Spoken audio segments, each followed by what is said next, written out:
Welcome. You have found Family Friday. Family Friday is a weekly installment from First Baptist Church in Bonham, Texas. My name is Chase Henson. I'm the pastor at First Baptist. We're glad that you're joining us today. If you happen to be new and you're just viewing this for the first time or maybe the first couple times and you're on our Facebook page, please help us out by liking our page, and also just beside that there's an option with a little drop-down arrow to set your notifications. If you'll click that and then set See First, that will help us help you, because then all of the content that we publish will be pushed directly to your notifications feed. So you'll be able to see new live videos or different events or different encouragements, things like that we post on Facebook. Also, if you would do me a favor and share this video, usually right below the video there is the option to share, and that actually helps us reach a wider audience. So usually this goes to the people that view our Facebook page directly or like it, but you can help us reach your family and your friends with a message of truth and encouragement simply by sharing it to your own news feed. Now, you're probably noticing that there's a couple different things about this video. Number one, I am recording this ahead of time, and then we'll post it on Friday morning. The reason being is there's just some scheduling conflicts, but we wanted to make sure we get a video out. And the second of which is that I'm actually going to share something with you that's a little bit different than what we had originally planned. If you've been with us the last couple of weeks, you know that we've been discussing your family and technology, and we have at least one more session where we'll talk about that, and I hope to pick that up next week. But the way life goes, often something comes up and it just kind of makes you think about something and a particular truth. So today I wanted to share with you an idea, just simply because the way that your life goes sometimes. And there's a couple things that happened in our life today that made me think about this. Nothing bad or anything like that, but just reminded me of this simple idea. And it's simply this: family life, especially as you're parenting and raising kids, especially it seems like the younger they are, although I'm sure it holds true as your kids get older and whatnot. But family life is often more chaos than it is control. Now, you probably are thinking, oh, of course it is. But think about how much control we really want to have. As a pastor, it's really easy to fall into this idea that control is absolutely necessary, especially with regards to your family. I think one of the things that often pastors want to create a good reputation for themselves. I know I do. And so sometimes I look at my kids especially and I think, oh, well, they're not behaving here, or they're not doing that there. And sometimes I even feel shame about, maybe I'm not doing it right, or maybe think people will look at my family and think, oh, well, what kind of pastor or preacher is he? He can't even keep his kids from jumping off the stage at the church or something like that. And certainly we want to try to teach our kids right and wrong and what's appropriate social behavior and things like this. But I think a lot of times we forget that family life really is more chaos than it is control, and that's okay, right? I mean, it's just the part of life. It's part of what it is to raise a family, that things are chaotic, right? Sometimes it's they call you from the school and your kid has fallen over and busted his head, or he's broken his arm, or he's done this or he's done that, or maybe it's the things that your kids say to you, or the things that you have to say to them that you never thought that you would say, like, no, you cannot collect boogers, or please stop licking the dog, or don't hug the toilet, or, right? I mean, and I'm sure you can come up with your own examples of things that you just never really thought you'd have to say to anyone because they seem self-evident, but to a child who doesn't know, right, you have to say things like this, and I'm sure you can come up with examples in your own life as well. But I wanted to just simply encourage you this morning, today, with this simple idea that because family life is often more chaos than it is control, it means a couple of things. Number one, you are normal, right? If your life, especially if you have a family, especially a young family, if it feels more chaotic than it does controlled, just to be assured that that's normal, right? I think every family experiences this reality.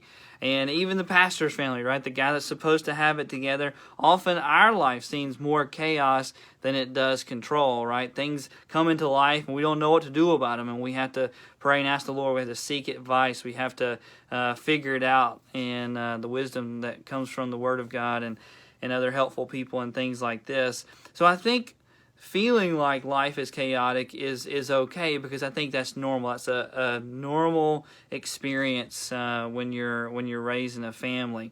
That also means, if it's fairly normal, then it also means that you're not alone, right? And sometimes I think we kind of isolate and we think, I'm the only one like this. My family is the only one like this. And this is something that's often been told to me when I tell stories about our family or something like this, is that, man, we're so glad you told that story, because this is exactly what our life is like as well. This is what makes things like sitcoms or whatever so funny, because they tap into the common nature of life. You know, we see something that happens on a television show, or we hear a story from someone's life and we identify with it, because we realize in that moment that we're not the only ones that are telling our kids, don't do this, or please do that, or, you know, we're not the only ones who get the calls from the schools, or the only ones who find out that our kid did this, or that, you know, they said that, or whatever it may be.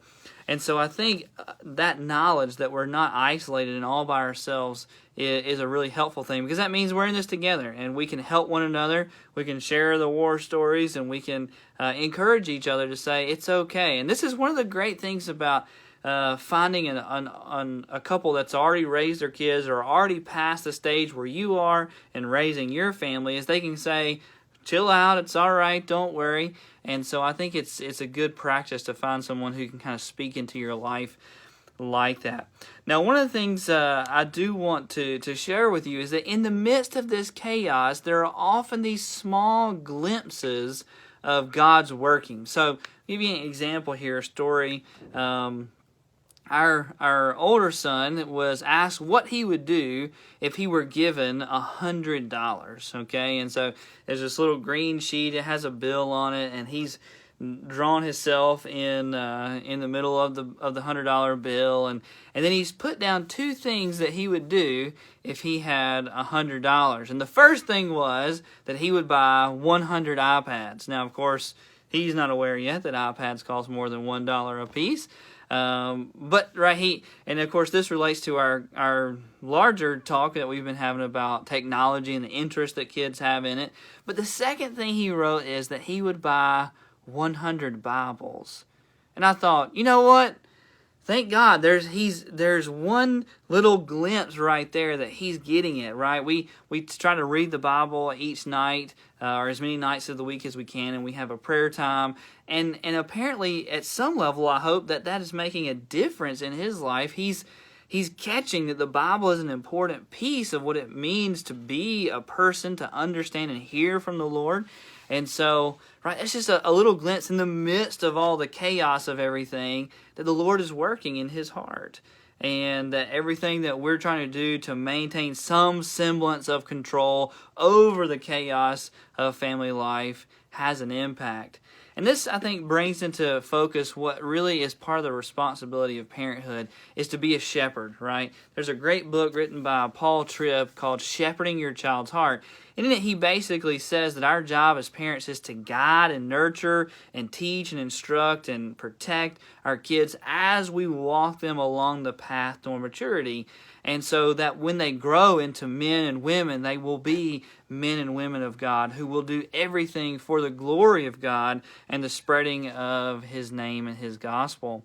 And so I think this idea of chaos reminds us that we have to take this little being, this little person, and help them move towards godliness over time. So I thought that it would be a good thing is if you would just take a moment at the conclusion of this video to do two things. Number one is maybe to share a story in your life about some of the chaos. Maybe there's something that's going on recently and it's a really funny story, or maybe it's a difficult story and you think, you know what, I could write that up. Maybe you want to do a video, or just, you know, put a comment below our video and say, hey, this is an example of what you're talking about, Chase.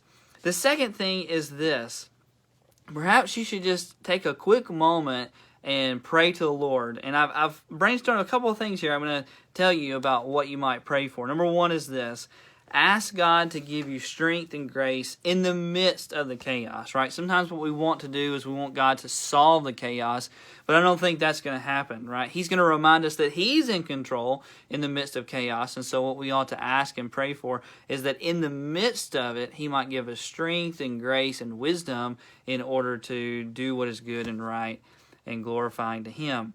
Secondly, I think we should pray that God might build within us the habit and the fruit of patience and perseverance.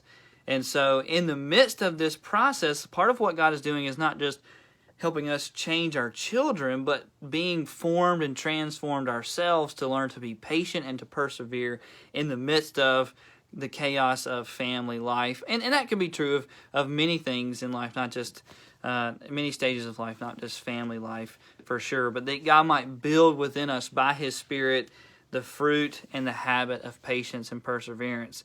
And lastly, that God might actually enable you to get glimpses of His work in the midst of that chaos, in the midst of the everyday ups and downs of life and the things that we don't know what to do, or right when something happens and you just don't know what to do, that God might show you a glimpse of His working even in the midst of that, and then thank Him for those things to see that He really is working in various ways, in ways that we may not even be able to imagine, because God is like that, right? God is in control of all things, and we often don't perceive the ways that He's working in what to us seems like just complete disarray.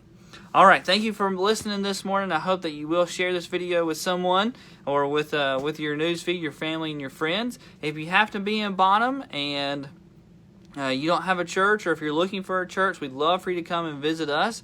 We have small group Sunday school at 9:30 on Sundays, and we also do corporate worship at 10:45 a.m. in the mornings as well. If you have questions about that, you can always message us on Facebook. You can go on our website at fbcbonham.com and email one of us, or give us a call at the office. All the numbers are there. You can also on the website find out what it's like to visit the church, about our leadership team, about upcoming events and things like this. So make sure that you check our webpage and also our Facebook page. We'd love to see you on a Sunday morning. Next week, we'll talk again about your family and technology. Until then, may the Lord bless you and keep you. May His face shine upon you, and we'll see you soon.